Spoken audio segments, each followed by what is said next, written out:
Hi, it's Anaiis Salles, and I want to talk about the basic structures of consciously co-creating in your life.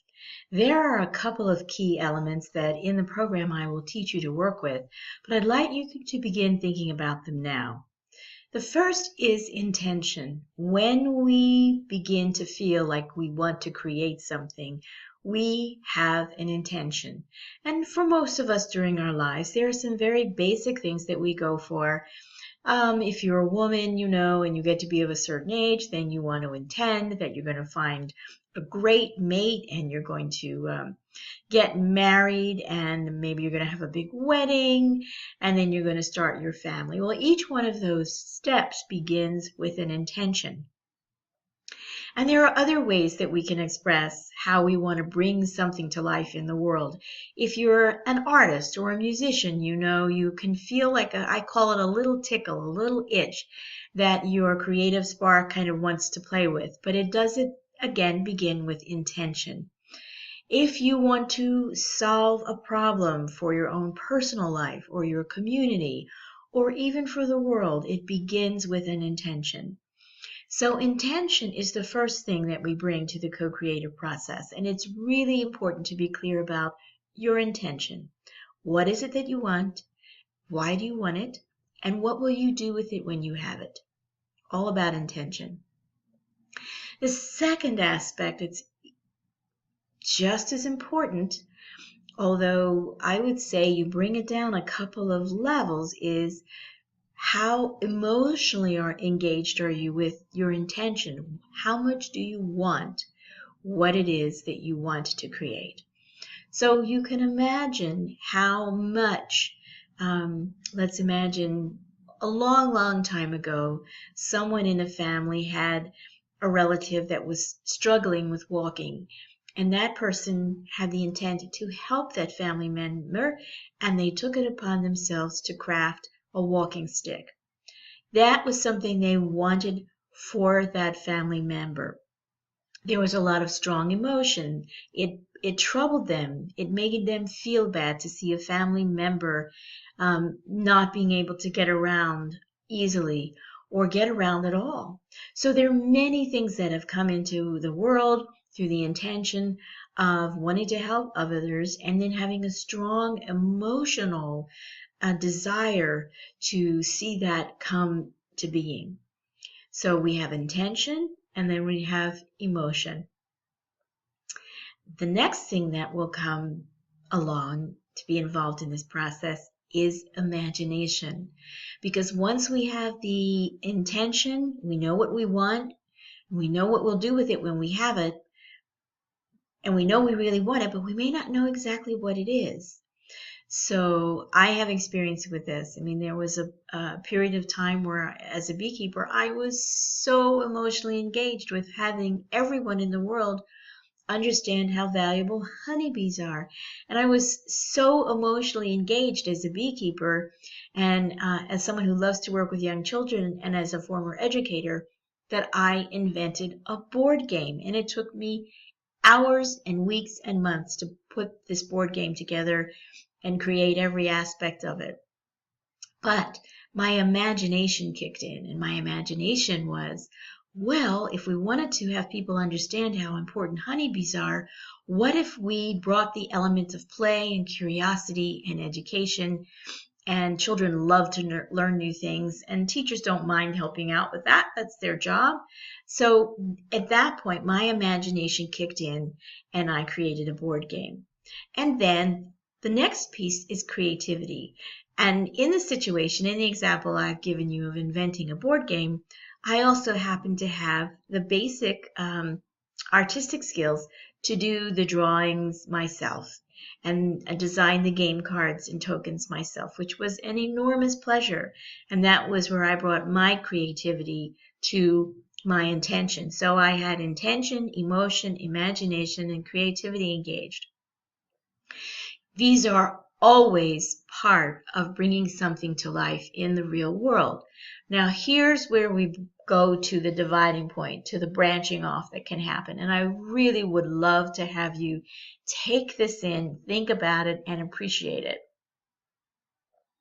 When we've gotten these 4 elements together, intention, emotion, imagination, and creativity, there's another piece, and that piece is the promise that we are making to the creative elements and all the molecules and atoms that will combine to make the thing that we want into a real thing or experience. And there are 2 ways, there are 2 groups of elements, if you will. One group of elements is involved in manifestation. And manifestation is about I want, my intention, my emotions, my imagination, my creativity. And the promise is to the self. Now there's another group of elements that come together. The same molecules form, but the results end up being really quite different, and I'll explain to you why in just a minute.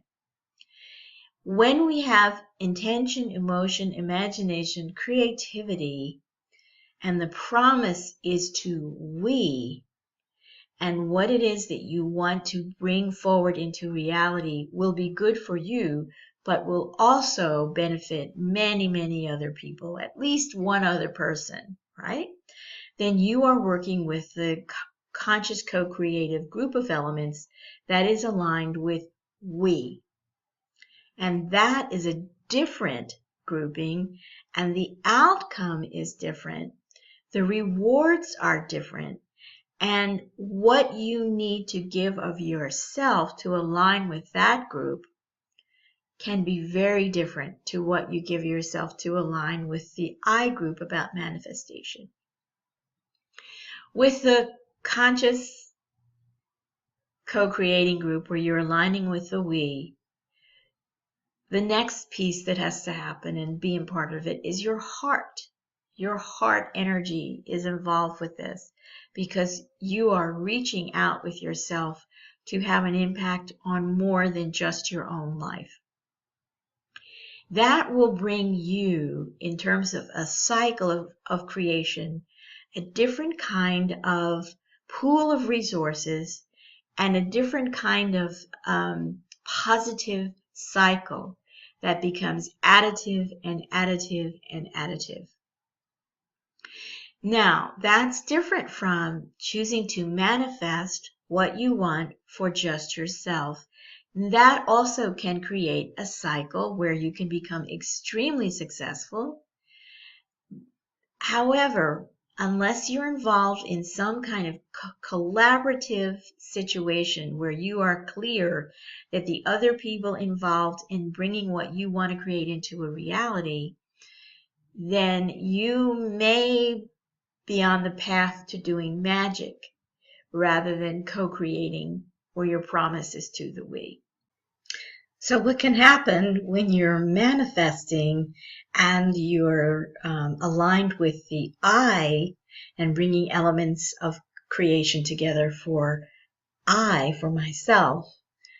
Well, you're coming from usually a place of power and a place of mind, and that it's ego gratification that you're going to end up experiencing. And that's the key difference between manifestation and co-creation. With co-creation, you're going to have the experience of feeling well done in your heart because you've connected with other people and the benefits are extending beyond yourself. And with manifestation, where it's about ego gratification, you need to be mindful that you are coming most likely from a place of power, mind, and control. And these are very, very different styles of creating. And one is co-creative and one is just manifestation. And it doesn't leave one satisfied, so there's always the next mountain to climb. There's always more ego gratification required. It's never enough. I would like you to understand the distinction. Now, there's not necessarily anything wrong with choosing the path of manifestation and magic, But then there are other choices that are involved, and that is whether you're going to go down the slippery slope and onto the path of black magic, which is creating what I want the way I want it now, not caring about what happens to other people, or whether you're going to do white magic, which at least is holding the promise that I will not hurt others, creating what it is that I want to create. So you can see in our culture today that we have a really dynamic mix of manifestation and of conscious co-creation.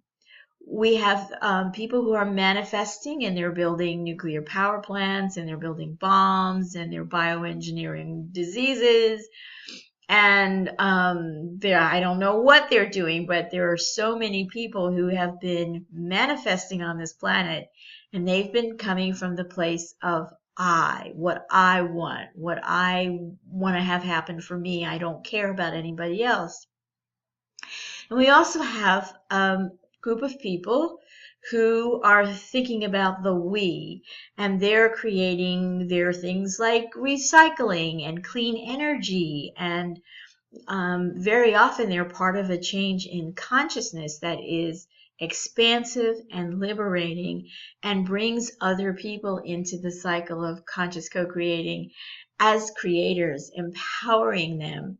Whereas with manifestation, you often have other people who are brought into the process as helpers in some instances, servants in other instances, and slaves in the darkest segment of manifestation. Other people and resources are used against their will.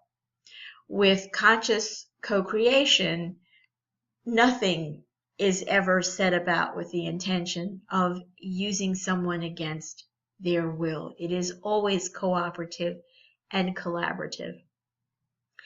Now, I don't know. I certainly have spent a lot of time in the realm of spirituality. I've spent a lot of time reading about manifestation, and have had the opportunity to be in wonderful personal relationships with people who have really, done wonderful things for the planet and rocked this world, and also people who have done simple, beautiful, discreet and intimate things that have changed lives in the most profound and wonderful ways.